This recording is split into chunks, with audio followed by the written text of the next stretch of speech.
पाकिस्तान मुस्लिम league नून के मुनहरिफ रहनुमा और साबिक वफाकी वज़ीर मुफ्ता इस्माइल ने कहा है कि आज तहरीक इंसाफ का वोट निकला मगर मुस्लिम लीग नून का नहीं निकला। गुफ्तगू करते हुए उन्होंने आम इंतखाबात 2024 के नताइज से मुतल्लिक इज़हार ख्याल किया। उन्होंने कहा कि कराची से खैबर तक आज़ाद उम्मीदवार ही जीत गए।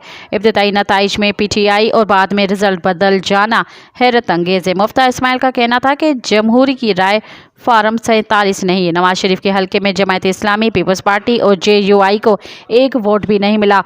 22 लोगों में से सिर्फ 4 को वोट मिले, बाकियों को 0 मिला। ये मजाक हो रहा है। साबिक वजीर खजाना ने कहा कि लाहौर में जो रिजल्ट PTI वालों ने दे दिए कमाल कर दिया। पंजाब के बेशतर इलाकों में PTI की आगे थी।